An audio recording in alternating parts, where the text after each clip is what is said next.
अस्सलाम वालेकुम एवरीवन। उम्मीद है कि आप सब लोग खैरियत से होंगे। सर हमने FAR 1 के प्रैक्टिस सेशंस को चालू रखा हुआ है। बहुत सारे ऑलरेडी हो चुके हैं, फ्रेश अभी भी करवा रहा हूँ। एक लास्ट क्लास में मैंने आपको सवाल दिया था, इसमें गवर्नमेंट ग्रांट का कॉन्सेप्ट था, जिसके अंदर आपने ये देखना था कि गवर्नमेंट ने अगर आपको इंटरेस्ट फ्री लोन दिया है तो उसकी इम्प्लीकेशन, उसकी अकाउंटिंग क्या होती है, वो हमने सीख ली। फिर मैंने लास्ट क्लास में आपको एक कैश फ्लो का सवाल दिया था। कैश फ्लो का सवाल जो ये दिया था वो दिया गया था डायरेक्ट मेथड से। आपको ये बात पता होनी चाहिए क्योंकि obviously these are the revision sessions. तो आपको ये पता होना चाहिए कि डायरेक्ट मेथड के अंदर जब मैं ऑपरेटिंग एक्टिविटीज़ की बात करता हूँ, या फिर हम कहते हैं ऑपरेटिंग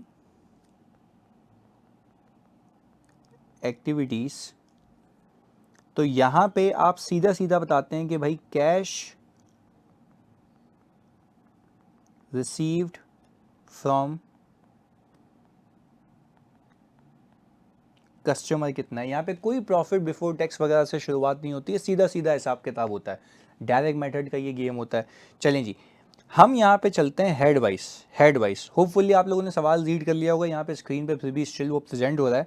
हम हेड वाइज चलते हैं। यहाँ पे देखें दिया हुआ है ऑपरेटिंग फिक्स एसेट की डिटेल इंक्लूडिंग अक्यूमुलेटेड डेप्रिसिएशन, और यहाँ पे नीचे दिया हुआ है कैपिटल वर्क इन प्रोग्रेस, यानी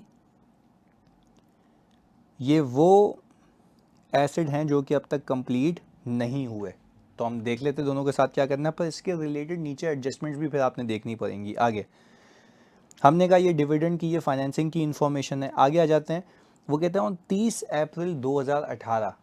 30 अप्रैल 2018 का मतलब ये है कि ये किस साल की बात होती है, पहले ये देख लें। देखिए हम जो बैठे हुए हैं, हमारा ईयर एंडेड 30 जून 2019। तो ये शुरुआत कहाँ से हो रही है इसकी? स्टार्ट हो रहा है ये जुलाई 1 2018 से। तो ये जो पीपीई की ट्रांजैक्शन की बात कर रहा है, ये पिछले साल की बात कर रहा है। आए देखते हैं बोल क्या रहा है। हमने कहा on April 1 2018 asset disposed of equipment costing rupees and net book value of rupees 300,000, ये दोनों चीज़ें इन अकाउंट से निकल चुकी होंगी। इन अकाउंट से निकल चुकी होंगी क्योंकि ट्रांजैक्शन पिछले साल की है। फॉर रुपीज़ 4,50,000 गेन भी बुक हो चुका होगा। Rupees 40,000 were outstanding and are recovered before the ongoing year end, यानी वो ये इस साल ओपनिंग रिसीवेबल में मौजूद था, पर करंट ईयर में रिकवर हो चुका है। इसका इस पीपी के अकाउंट से इस साल में कोई भी ताल्लुक नहीं है। ये बात आपने याद रखनी है। चलें, हमने कहा सर अगर हम यहाँ पे अपनी वर्किंग्स करें, इस कैश फ्लो के सवाल की अगर मेरे बच्चों में यहाँ पे वर्किंग करें, तो मैंने कहा अगर मैं यहाँ पे पीपी का अकाउंट बना के देखूँ नेट बेसिस पे, अगर तो बन सकता है, पहले मुझे फर्दर इन्फॉर्मेशन और देखनी पड़ेगी। और मैं यहाँ पे capital work in progress simple रख लेते हैं इसको, CWIP। अच्छा, मैं अगर फर्दर एडजस्टमेंट्स देखूं तो नीचे उसने depreciation for the year on investment property ये दिया हुआ है, यानी इन्वेस्टमेंट प्रॉपर्टी कॉस्ट पे कैरी हो रही है। आगे फिर वो कह रहा है कि भाई no transfer were made from capital work in progress to PP during the year, यानी मजीद खर्चा हो सकता है CWIP पे, बट यहाँ से कोई ट्रांसफ़र नहीं हुआ कंप्लीट होके। फिर वो कह रहा है कि यार 60% ऑफ द सेल जो ऊपर दी हुई है वो क्रेडिट है और रिमेनिंग कैश है, वो भी अभी देखते हैं। ऑपरेटिंग एक्सपेंसेस के अंदर वो कह रहा है डेप्रिसिएशन एक्सपेंस है और इंटरेस्ट एक्सपेंस है। हम सवाल में गए, वो कह रहा है इसके अंदर दो चीज़ें आ रही हैं, डेप्रिसिएशन एक्सपेंस और इंटरेस्ट एक्सपेंस। अच्छा भाई, हमने कहा इंटरेस्ट एक्सपेंस ये भी आ रहा है। SL received a government loan of 200,000 to acquire a plant, ये भी लोन किया गई। अच्छा, अब जब मैं यहाँ पे पीपी का नेट अकाउंट बना रहा हूँ और मुझे ये पता है कि इस साल कोई डिस्पोजल नहीं हो रहा, तो मैं पीपी के नेट अकाउंट को कैसे लेके चलूँगा? आए देखते हैं। मैंने कहा मैं ओपनिंग में 4331 000 माइनस 850, तो मैंने कहा 3481,000। मैंने कहा सर मैंने यहाँ पे कर दिया ओपनिंग 3481,000, ये मैंने नेट बुक वैल्यू पे अकाउंट बना दिया, इसका नेट बुक वैल्यू पे। अच्छा भाई, क्लोजिंग मेरे पास आ रहा है 4696,400, 4696,400, 115,0,4 ये आ गया 3546,400।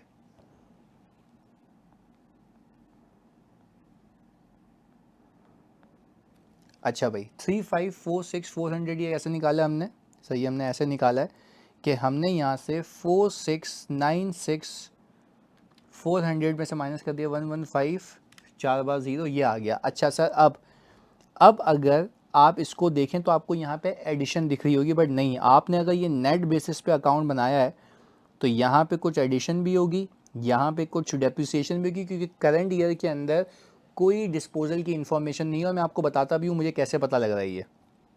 आप अगर सिर्फ अक्यूमुलेटेड के अकाउंट को देखें तो क्या आपको ये 8,50,000 रुपये से 1150 पे जाता हुआ दिखता है? तो 1150,000 में से अगर मैं 850 माइनस करूँ तो 3 लाख रुपए का डेप्रिसिएशन आ गया। तो अगर मैंने नेट बेसिस पे अकाउंट बनाया हुआ है तो मैंने 3 लाख रुपए का डेप्रिसिएशन यहाँ पार्क कर दिया।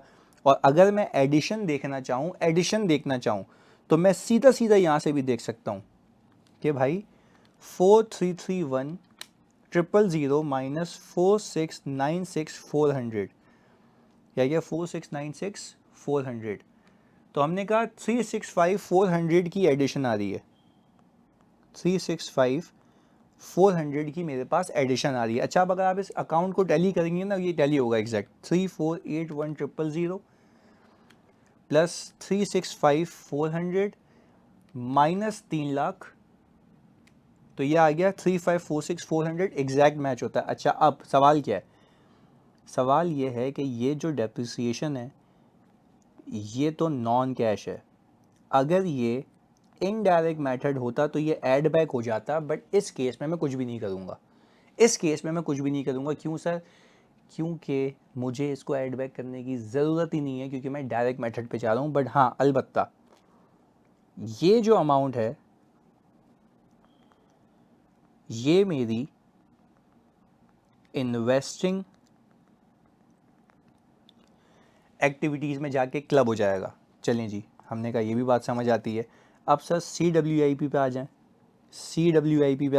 CWIP पे हमने कहा ओपनिंग 1,60,000 है और क्लोजिंग आ रहा है 2 लाख। क्लोजिंग आ रहा है हमारे पास 2 लाख। तो इसका मतलब ये है कि जब कोई ट्रांसफ़र ही नहीं हुआ तो इस साल और कैपेक्स हुआ है और कैपिटल एक्सपेंडिचर हुआ है जो कि कंप्लीट नहीं हुआ।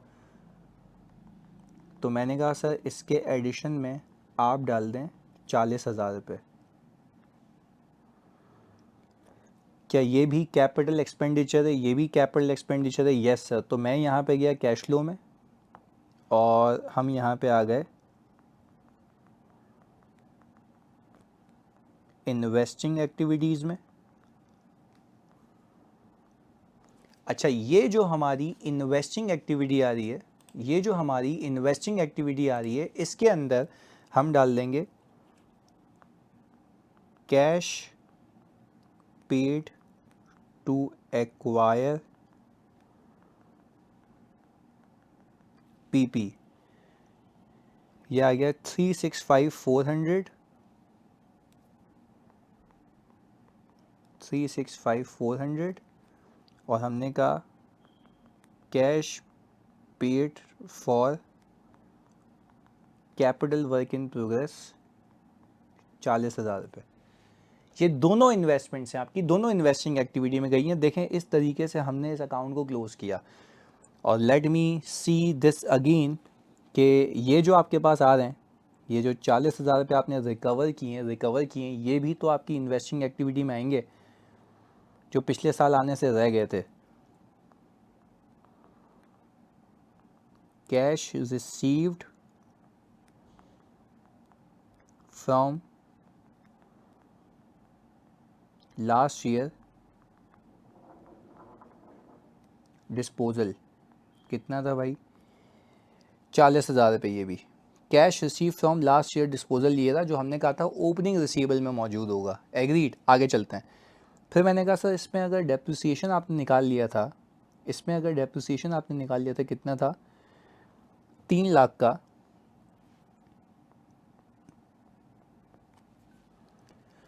तो इंटरेस्ट एक्सपेंस कितना छुपा हुआ है इसके अंदर, 2 लाख का।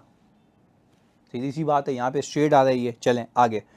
फिर हमने कहा कि सर हमारे पास इन्वेस्टमेंट प्रॉपर्टी आ रही है और वो कॉस्ट पे कैरी हो रही है। अच्छा, इन्वेस्टमेंट प्रॉपर्टी क्या यहाँ पे अगर मैं देखूँ तो उसने डेप्रिसिएशन बताया हुआ है 1,50,000 रुपये का, 1,50,000 रुपये का, ऐसा ही है। ये आ गया। तो हमने कहा इन्वेस्टमेंट प्रॉपर्टी पे जो डेप्रिसिएशन है 1,50,000 रुपये का, तो हम यहाँ पे देखते हैं कि इसका हिसाब किताब क्या आ रहा है। तो मैं इधर आया, मैंने कहा इधर आ जाएं भाई। हमने कहा इन्वेस्टमेंट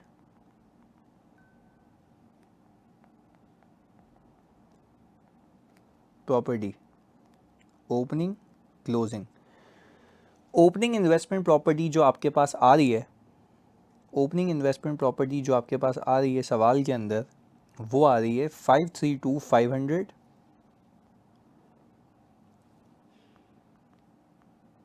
532,500, और सर क्लोजिंग आ रही है 6,90,000। ये आ रही है 6,90,000 की। ये हो गया हिसाब किताब यहाँ तक का। डेप्रिसिएशन एक्सपेंस उसने आपको बता दिया है अलग से, वो आ रहा है आपके पास 1,50,000 का। ये आ गया 1,50,000। अच्छा, अब आपने कहा कि भाई मैं यहाँ पे 6,90,000 में प्लस करूँ 1,50,000 और ओपनिंग माइनस करूँ 532,500, तो मैंने कहा मेरी एडिशन हुई है इन्वेस्टमेंट प्रॉपर्टी की 307,500 से, 307,500 से। मैं यहाँ पे गया इन्वेस्टिंग में, मैंने कहा यहाँ पे परचेज ऑफ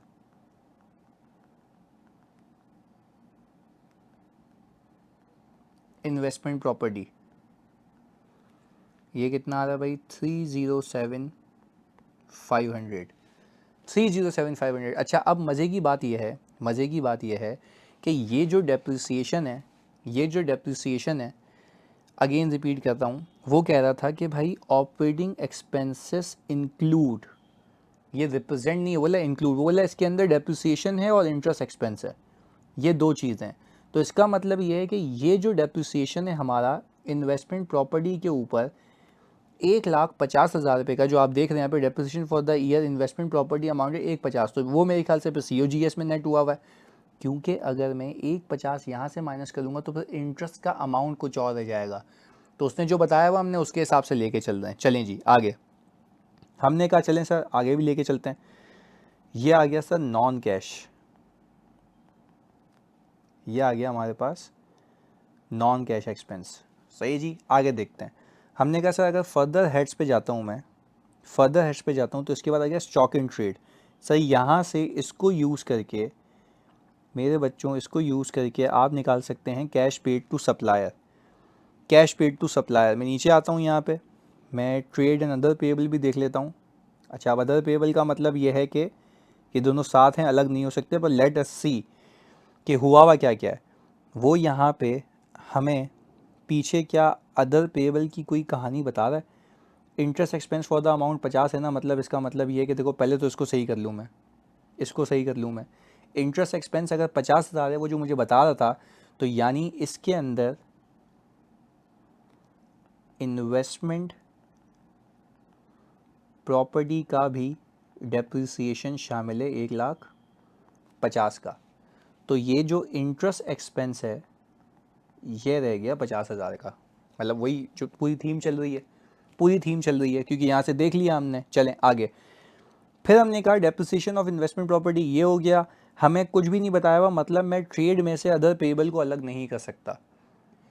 तो यहाँ पे मुझे जो पेमेंट निकालनी होगी वो सप्लायर्स की पेमेंट भी आ रही होगी, पहली चीज़, और जो मेरे ऑपरेशंस के अदर पेबल हैं, इलेक्ट्रिसिटी के बिल हो गए, रेंट की पेमेंट हो गई, सब यहाँ आ रही होगी। तो मुझे दोनों को मिला के देखना पड़ेगा।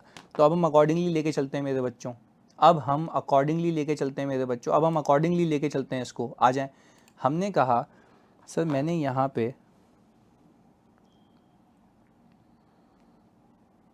पहले तो ये इन्वेंट्री का अकाउंट खोला और फिर यहाँ खोल दिया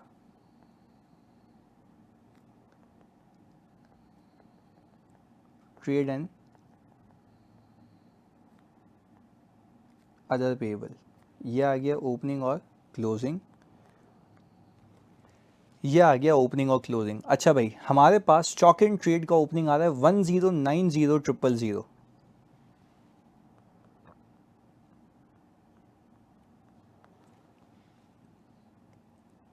और ये आ रहा है मेरे पास 889,000।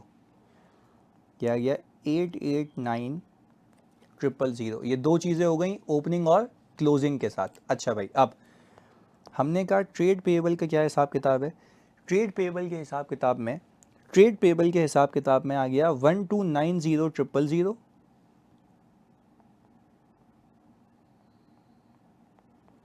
ये आ गया हमारे पास, इसको ज़रा सही कर लें।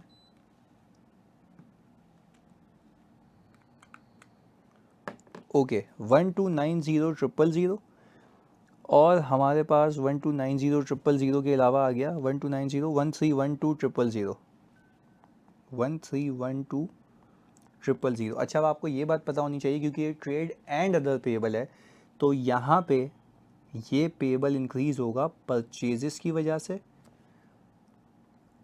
और अक्रूड एक्सपेंसेस की वजह से, अक्रूड एक्सपेंसेस की वजह से। अच्छा, अब ज़रा मैं अगर सवाल में जाके देखता हूँ ना, तो यहाँ पे मुझे कोई अक्रूड एक्सपेंसेस मिलते ही नहीं है। इसका मतलब ये है कि यहाँ पे आपके पास कोई अदर पेबल है ही नहीं, मतलब सिर्फ ये नाम लिखा हुआ है। मैं लॉजिक बता रहा हूँ आपको, अदर पेबल कोई भी नहीं है। अदर पेबल का मतलब ये ना कि इलेक्ट्रिसिटी के अक्रूवल्स होते, मैं एक्सपेंस को ऐड करता फिर पेमेंट निकालता, क्योंकि यहाँ पे कुछ बचा ही नहीं है। आप देख लेना, 3 में ये 150 ऐड करें कितना हो गया, 450 और ये 50, ये तो यहीं ख़त्म हो गया। तो अदर अक्रूवल्स है ही नहीं। तो खैर एनीवेज, हमें उससे क्या करना, अब हमें चाहिए यहाँ पे परचेजेस। तो उसके लिए पहले परचेजेस निकालूंगा, परचेजेस डेफिनेटली निकालूंगा। तो 3138,900, हमने कहा यह आ गया 3138,900 की COGS। तो मैंने कहा कि भाई 3138,900 अगर ये आ रहा है, इसमें 889,000 ऐड करूं और इसमें 109,000 माइनस करूं, तो मेरी आ गई परचेजेस, और ये परचेजेस आ गई 293,7,900। ये सर हमने निकाल ली बैलेंसिंग फिगर 293,7,900। इसको एक बार फिर क्रॉस चेक कर लेते हैं, 3138,900, 3138,900, इसमें आपने प्लस किया 889,000, यही आ रहा है 889,000 मेरी इन्वेंट्री का बैलेंस क्लोजिंग वाला, और ओपनिंग इसमें से माइनस कर दो 109,000,000, ये आ गया 293,7,900। तो अब पहले मैं जाके देखूं क्या सारी क्रेडिट परचेजेज है। देखो ये लिखा हुआ, ये क्या कह रहा है, ये कह रहा है 70 purchase of the purchases made on cash, यानी 70% परचेजेस कैश पे हुई गई हैं। तो हमने कहा कि भाई इसका 30% ले लो पहले तो मैंने कहा इसका 30% आ रहा है 881,370, ये आ गया 881,370, क्योंकि ये मेरी क्रेडिट परचेज है, 70% तो कैश पे। तो मैंने कहा ये आ गई मेरी क्रेडिट परचेजेस। ऐसा ही है 881,370, इसकी एंट्री क्या बनी होगी सर, परचेजेस यानी इन्वेंट्री हुई होगी डेबिट, और ट्रेड पेबल हुआ होगा क्रेडिट। इसके अलावा जो परचेजेस हैं, परचेजेस डेबिट कैश क्रेडिट, वो तो सीधा सीधा निकालेंगे हम। तो खैर हमने कहा कि सर 881,370 ये कुछ भी नहीं है। तो मैंने कहा 881,370 में 129,000 अगर ऐड करूं और माइनस कर दूँ 1312,000, तो मेरे पास कैश पेड आ जाएगा बच्चों 859,370, 859,370, इसको सही लिख लेते हैं 859,370। अब आपने एक तो ये पेमेंट की है सप्लायर को, और एक इसका 70% पेमेंट की है सप्लायर को, तो इसमें आपके पास 293,7900 का 70%, 2056,293,7900 का 70% मिला 205,6530।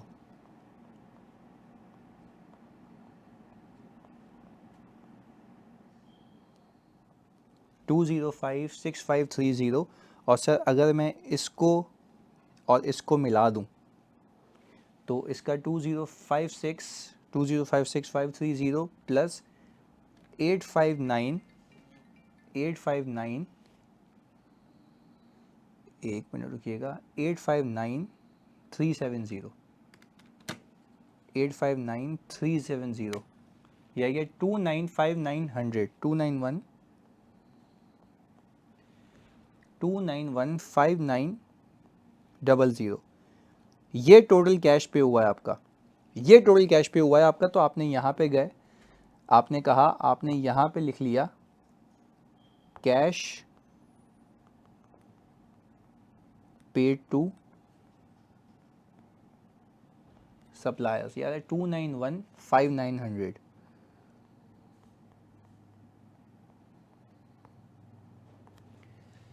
ये आ गया हिसाब किताब। अगेन सर यही वर्किंग होती है जो आपको आनी चाहिए। अगेन पेमेंट से रिलेटेड तो हमने वो कर लिया, आगे देखते हैं। सर मैंने कहा मैं ये सारे अकाउंट हेड्स कर चुका हूँ, इसमें ये कर चुका हूँ। अब सर मैं ऑपरेटिंग एक्टिविटीज़ में ही ज़रा मैं कैश रिसीव फ्रॉम कस्टमर देख लेता हूँ, आ जाए देखते हैं। मैंने कहा सर सेल्स आ रही है मेरे पास 7.5 मिलियन की, but I don't know the whether it is a credit और कैश सेल्स। तो मैंने क्या कहा, मैं सवाल में गया, मैंने कहा सर पहले तो यार अपनी आसानी के लिए ना टिक लगा दो जो जो हो चुका है, ताकि उस पर नज़र नहीं जाए। डेप्रिसिएशन हो चुका है, अच्छा लॉन्ग टर्म लोन्स भी बाद में देखते हैं। ट्रांसफ़र वाला जो कह रहा है ये भी हो चुका था, ये भी हो चुका है, ये भी हो चुका है, ये सारी चीज़ें हो चुकी हैं। अच्छा भाई अब वो कह रहा है 60% of the sales were credit and the remaining were made on cash. चलें जी, यानी हम कह रहे हैं कि हमारी जो 60% की सेल्स है वो क्रेडिट सेल्स है। तो मैं अगर मेरे बच्चों यहाँ पे एक प्यारा सा टी अकाउंट बनाऊँ, तो मैंने कहा मैं यहाँ पे बना रहा हूँ ट्रेड रिसीवेबल का। अच्छा जब मैं ट्रेड रिसीवेबल का अकाउंट बना रहा हूँ यहाँ पे, तो ट्रेड रिसीवेबल के अकाउंट के अंदर मैंने कहा यार ओपनिंग आ जाएगा, क्लोजिंग आ जाएगा। अच्छा ओपनिंग रिसीवेबल आएगा आपका 2610,000, सही है। क्लोजिंग आ जाएगा 291,500। ये क्रेडिट सेल्स का रिसीवेबल। तो यहाँ पे सेल्स भी कौन सी आनी चाहिए, यहाँ पे सेल्स भी सर क्रेडिट आनी चाहिए। मैं ऊपर गया तो मैंने कहा 7.5 मिलियन पे 70% लगा दो। तो आई थिंक मैं देख भी लेता हूँ कि 70% है, देखा बचत हो गई, 60% है, 60% है। तो मैंने कहा 7.5 मिलियन पे 60% तो जाएगा 4.5 मिलियन।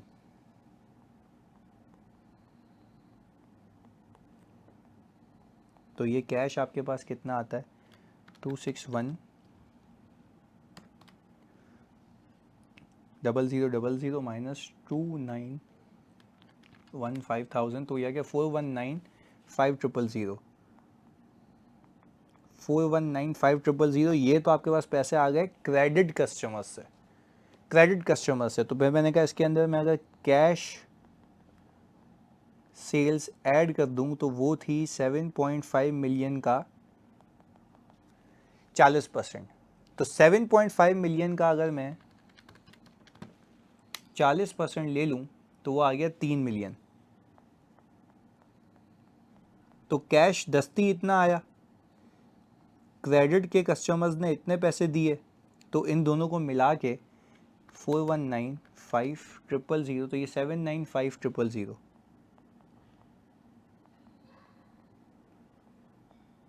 ये आ गया आपके पास total cash receive from customer. मैं यहाँ गया, मैंने कहा ये आ गया 719,500, 719,500।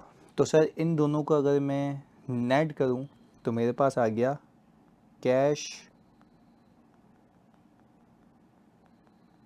रिसीव्ड फ्रॉम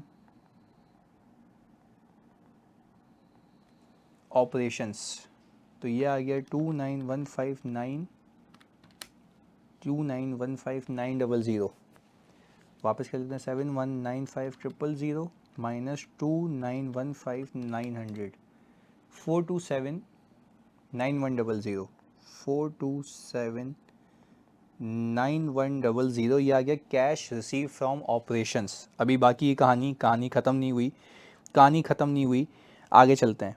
सर पहले तो ये भी हो चुका, डन।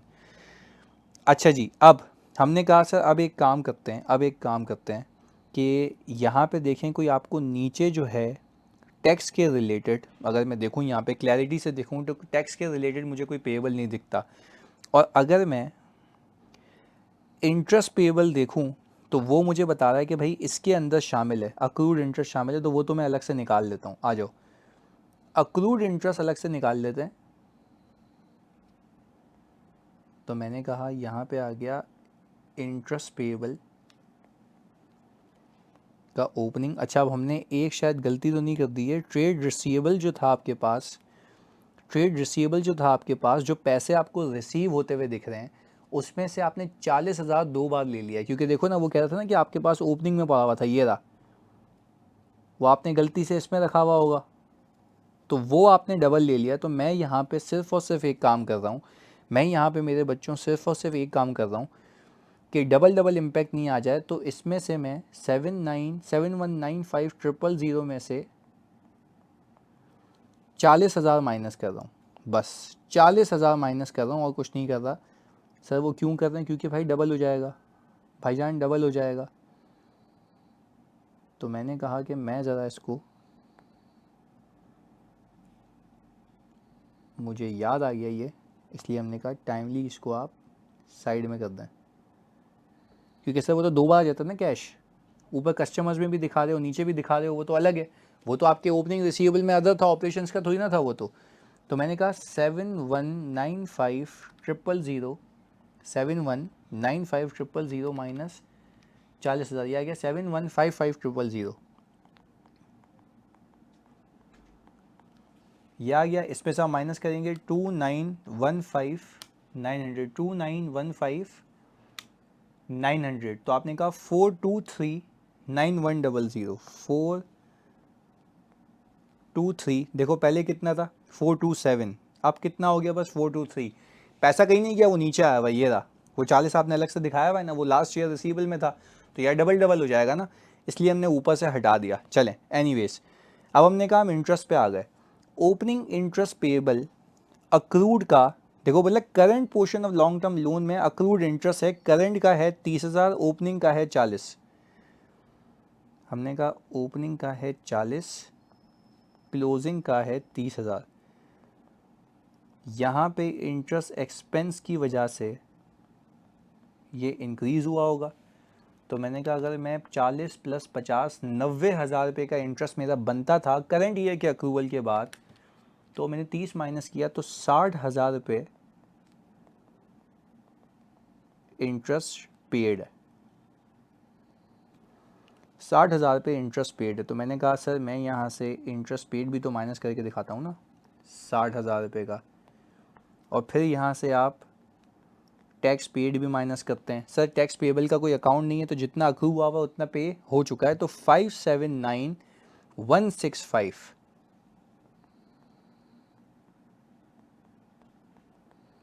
579,165 ये भी आ गया।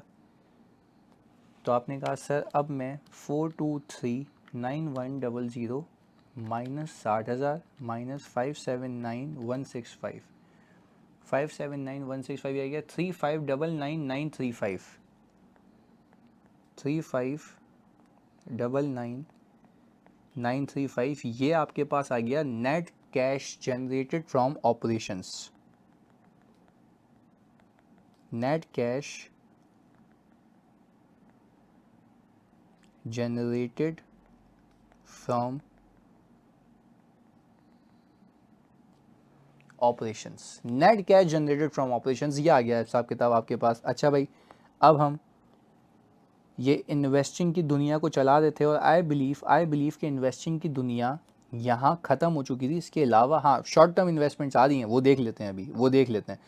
शॉर्ट टर्म इन्वेस्टमेंट में हम आते हैं ज़रा, तो कहीं कैश इक्विवेलेंट तो नहीं है, क्योंकि वो तो मैं कैश इक्विवेलेंट आपको सिखाया ना मैंने कि वो तो पैसे बाहर जाते ही नहीं है, एक जेब से निकल के दूसरी जेब में आ जाते हैं। तो आपने जो असल इन्वेस्टमेंट देखनी होती है उसको हटा के देखनी होती है शॉर्ट टर्म वाली को, आ जाए यानी इक्विवेलेंट को। तो ओपनिंग आ गया 255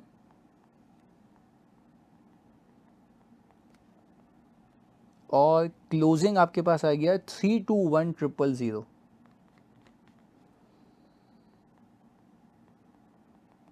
ये आ गया इन्वेस्टमेंट।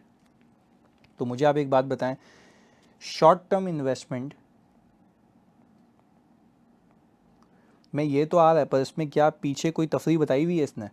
पीछे कोई तफरीह बताई हुई है इसने सर? पीछे इसने देखते हैं, short term investment amounting to ₹35 are already convertible to into cash, यानी ये करंट ईयर है, ये लास्ट ईयर है, ये करंट ईयर है, ये लास्ट ईयर है। तो मुझे एक बात बताओ, तो मैं यहाँ पे अगर करंट ईयर है और लास्ट ईयर है, तो लास्ट ईयर में 25,000 रुपये कैश इक्विवेलेंट था। लास्ट ईयर में 255 में से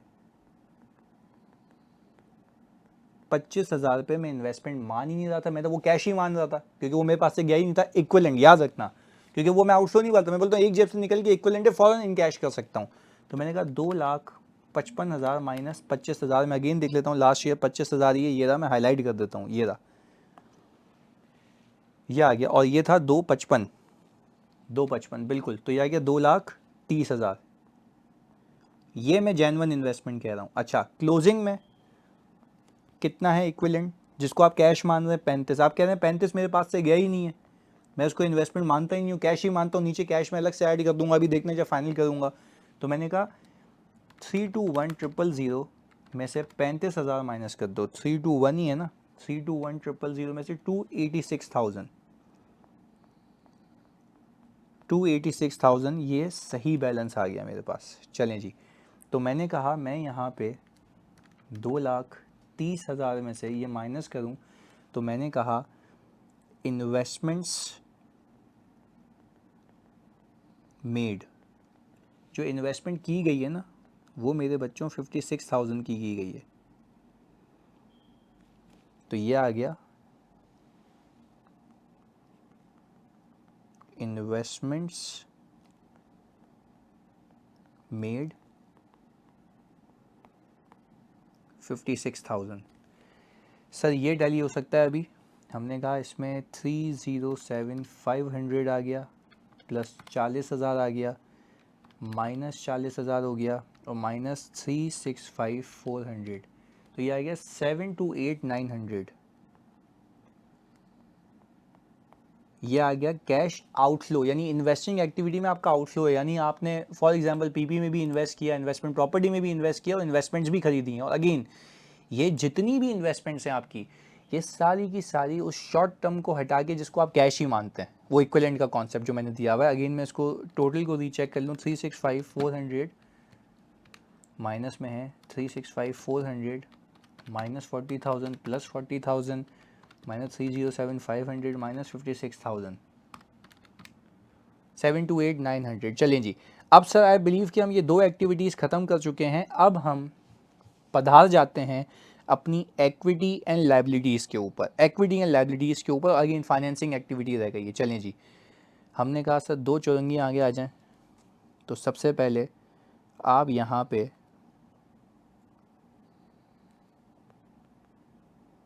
शेयर कैपिटल प्लस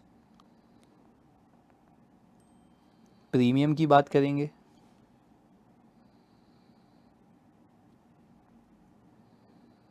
और यहाँ पे बात करेंगे आप रिटेन्ड अर्निंग की। ओपनिंग क्लोजिंग हो जाएगा, ओपनिंग क्लोजिंग हो जाएगा। चलिए भाई, हमने कहा शेयर कैपिटल 5.5 मिलियन में 7 लाख रुपए ऐड कर दें। 5.5 मिलियन में 7 लाख रुपए तो ये हो गया 6.2 मिलियन। तो मैंने कहा ये आ गया 6.2 मिलियन। अच्छा भाई, क्लोजिंग पे आ जाऊँ अगर मैं, तो 6.5 मिलियन पे आपने 1150 ट्रिपल ज़ीरो 1150 ट्रिपल ज़ीरो आ गया, तो 7650 ट्रिपल ज़ीरो 7650 ट्रिपल ज़ीरो। अच्छा भाई, रिटेन अर्निंग को भी पार्क करें सर, क्योंकि इसमें तो पार्क करने में ज़िंदगी निकल जाती है। तो आपने कहा कि पार्क करने में 1958,500, हमने कहा यहाँ पे आ गया 1958,500। चलिए जी सर, 1958,500 आ गया 4690435 4690435। अगेन चेक कर लेते हैं, 4690435 और 1958,500। अच्छा भाई, 1958,500 4690435। ओके, अब सर इवेंट्स देखते हैं क्या क्या हुआ है। वो कह रहा है फाइनल डिविडेंड डिक्लेयर हुआ है 30 सितंबर 2018 पे, यानी पिछले साल का इस साल ही डिक्लेयर हो गया ना फाइनल डिविडेंड, तो इस साल उसकी एडजस्टमेंट ली जाएगी जो कि पे भी हो चुका है। तो अगर मैं यहाँ पे ये देखूँ तो सर मेरे पास जो डिविडेंड डिक्लेयर 10% ये ओपनिंग कैपिटल पे लगेगा। तो मैंने कहा कि सर मैं यहाँ पे डिविडेंड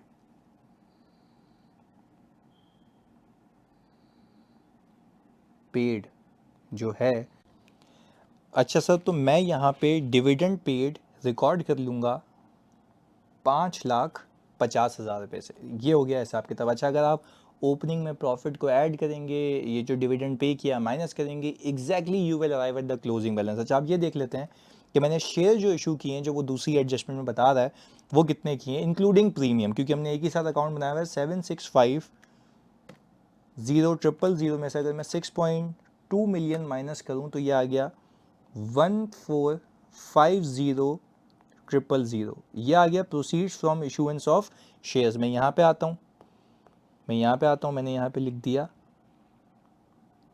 प्रोसीड्स फ्रॉम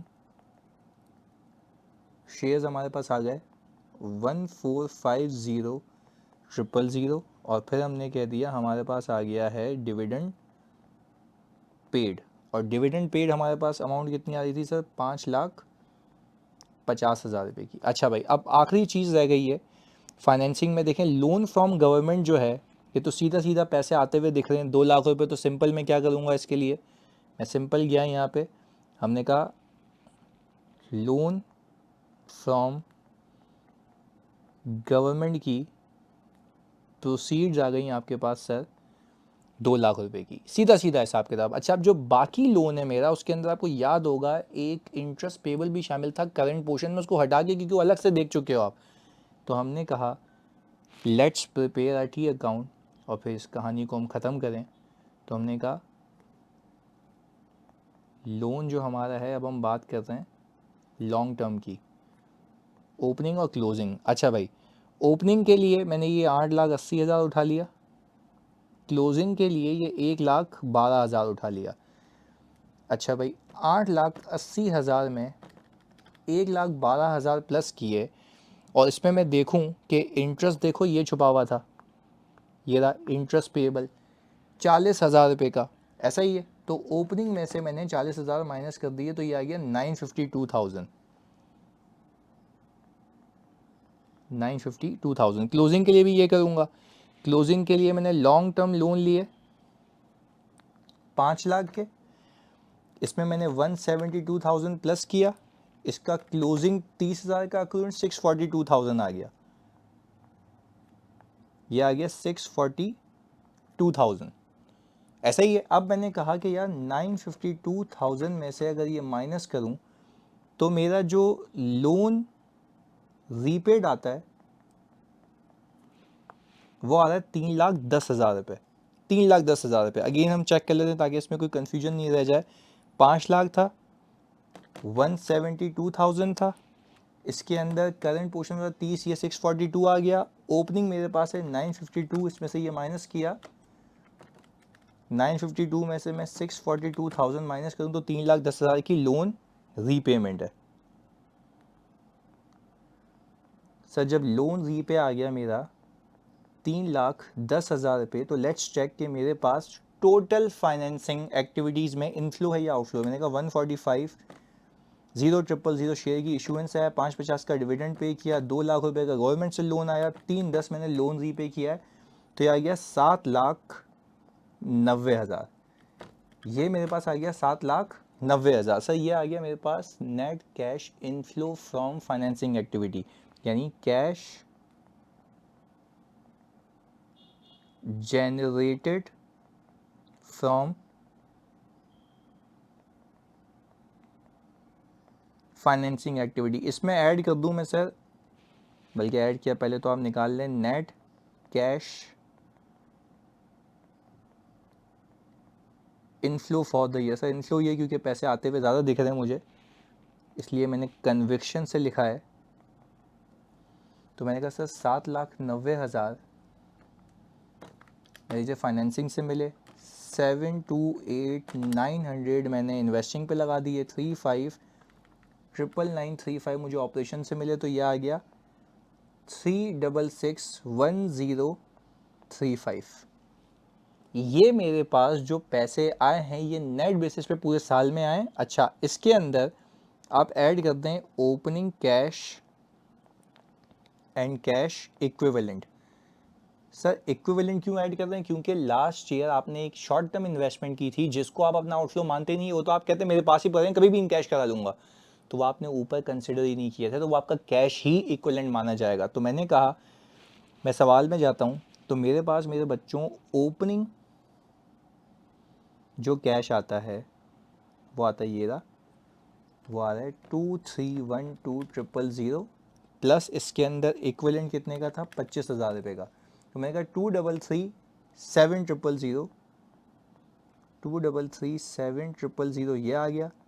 तो अगर मैं इसमें ये ऐड करूं 366,1035, 366,10, तो यार 599,8035, 599,8035 ये आ गया आपके पास closing cash and cash equivalent. Sir जब मैं सवाल में जाता हूँ तो यहाँ पे तो 599 नहीं आ रहा, यहाँ पे तो 5635 आ रहा है। तो सर इसके अंदर आप क्लोजिंग कैश इक्विवेलेंट ऐड करें ना, वो भी तो आप कह रहे हैं ना कि वो जो 35,000 रुपये का था कहाँ गया, ये रहा, ये 35,000 रुपये का, ये भी तो कैश की मानी नहीं है ना, आपने ऊपर आउटफ्लो तो दिखाया ही नहीं है इसका।